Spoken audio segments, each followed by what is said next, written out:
संगत से आते हैं गुण अवगुण। बात पुरानी बहुत है।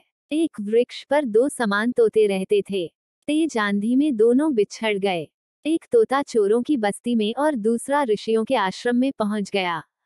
दोनों वहीं रहने लगे मगर दोनों को ही एक दूसरे का पता ठिकाना मालूम था।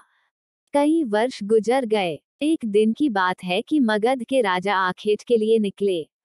वह चोरों की बस्ती के पास ही एक सरोवर के किनारे आराम करने लगे। इतने में किसी की कर्कश वाणी सुनकर उसकी नींद टूट गई।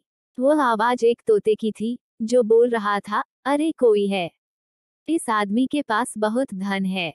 यह गले में मोतियों और हीरों की माला पहने हुए है। इसकी गर्दन दबाकर मोतियों की माला निकाल लो और लाश को झाड़ी में गाड़ दो।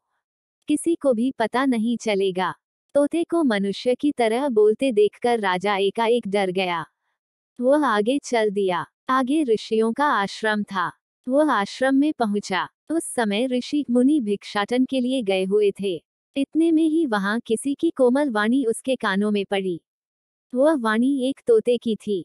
तोते ने राजा को देखकर कहा, आइए राजन, बैठिए। सभी ऋषि मुनि अभी भिक्षाटन के लिए गए हुए हैं। प्यास लगी हो तो ठंडा पानी पीजिए और यदि भूख लगी हो तो फल का सेवन कीजिए। राजा चकित होकर वृक्ष पर बैठे उस तोते की ओर देखने लगा। तोते का रूप रंग बिल्कुल चोरों की बस्ती में रहने वाले तोते के जैसा ही था।